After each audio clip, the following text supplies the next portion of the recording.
Hello everybody and welcome back yet again to another daily update video. My name is CryptoStash and I hope you're having an amazing week.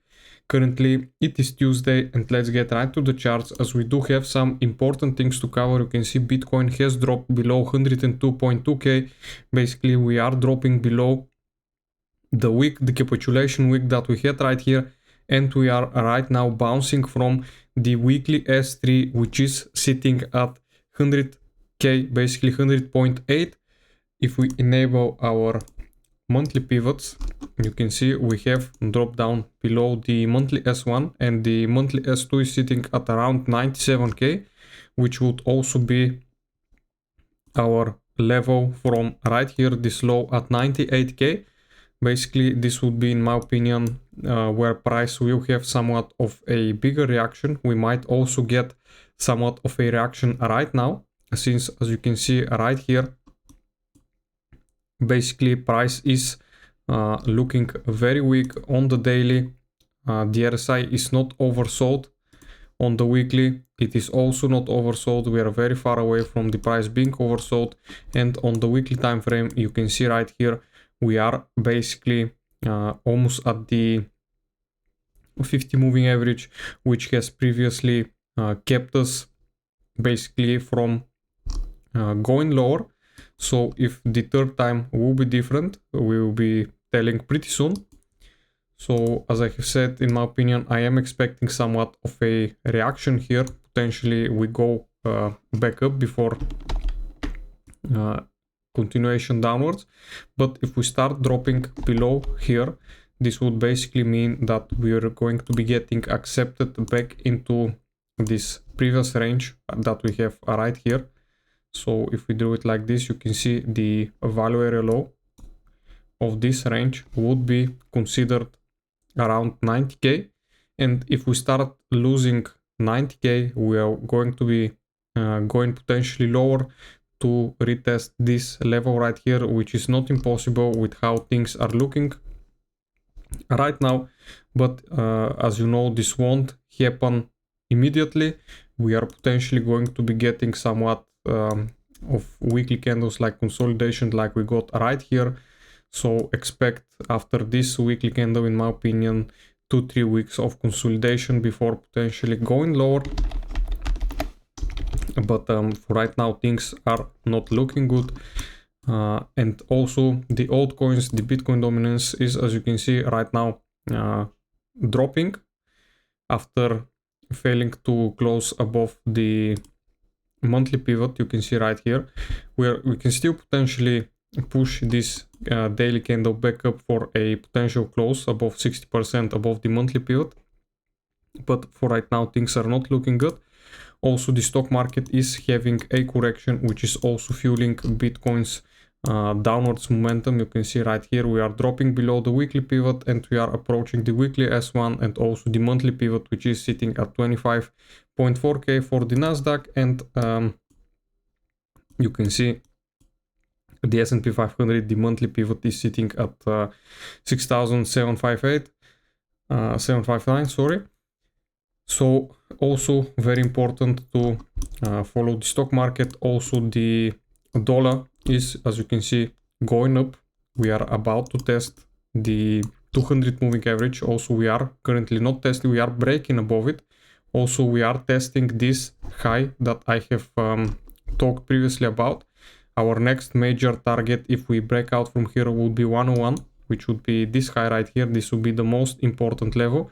But as you can see, the RSI momentum on the daily starting to flash overbought, so we might see somewhat of a cool down, potentially get consolidation happening right here before another move up. Gold is right now still going down, as you can see. Nothing new here after this double top that we had. The Bitcoin dominance, as I have told you, is pushing the altcoins, and they are bleeding since yesterday. In my video I did told you that Bitcoin dominance is rising and altcoins are starting to bleed.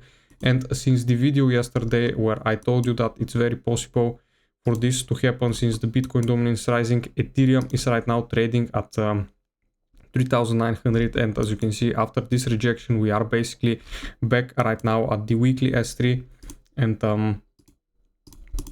potentially, let me just turn this off, we are going to test the capitulation wick, and this low right here would be a very key level for Ethereum. You can see we did actually test it, and we are, if we zoom in, yeah, we did test it, so you can perfectly see this level, and this level are right now the most important levels for Ethereum. Basically, if price starts dropping below it, in my opinion, we are going to potentially revisit this level right here, the value area high of this range that we had, which is sitting at 2,870. So that won't be much. That would be potentially another 16% move towards the downside. But right now, right here, I am expecting somewhat of a reaction to happen. We are probably going to bounce very nicely from here. Hype is still keeping strong, trading at $38 basically. SUI looking absolutely terrible if we zoom out. XRP also looking kind of bad, but not the worst. The pump token also looks terrible. Now, if you look at the open interest and CVD data for this move, you can see right here at these bottoms, at this bottom right now, we have short positions opening up right here, and right now they are about to get squeezed.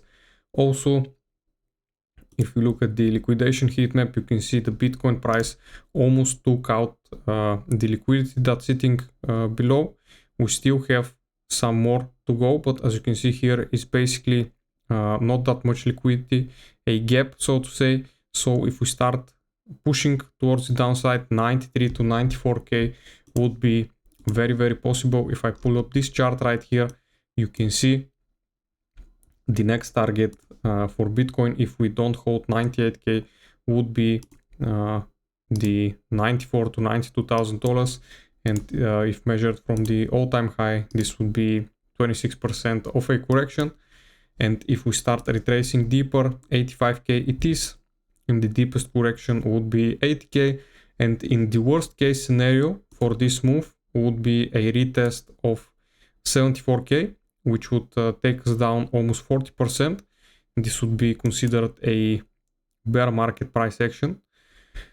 So if we drop all the way down from here, that would be another like 27% of a correction, but I don't think that going this lower would be possible.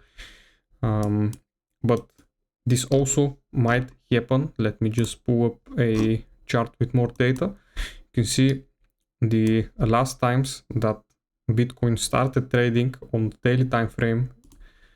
Now this is the weekly. On the daily time frame below the 200 moving average, you can see the moving averages started clipping towards the downside, and then price basically dropped significantly. This also happened back in 2021. Right here you can see in 2022 and 2023 where we were trading below it. Basically it was bear market price action. So this is something also to keep in mind of. But yeah, for right now things are not looking good, and if the stock market gets like a big move like we had at the tariff news, then expect Bitcoin to absolutely melt faces. In my opinion, those targets would become very, very realistic down here to the 886 if the stock market starts dropping down very aggressively. The ETF inflows, we had another outflow today. You can see the past days have been in the red, with BlackRock also selling, which is something also very, very important to keep in mind. Long versus shorts ratio, we of course have more sellers in the market. The selling pressure is real. Funding rate still remains positive, which is potentially somewhat of a good sign. And tomorrow we do have PMI data, and on Friday we potentially get inflation data and potentially also unemployment rate, but I'm not sure, since, as you know, the US government data is potentially delayed, so we might not be getting any data. But I think this covers it for today's video. It was a important update, and in my opinion, the next target for a potential buy would be right here at around 94k. or something very interesting, we do have a gap right here, you can see. So potentially this would be also another confluence with the Fibonacci golden pocket. This gap right here will potentially get filled very soon. You can see right here on the CME chart. And yeah, that would be for today, guys. I hope you liked the video, and I'll see you again in the next one. Bye.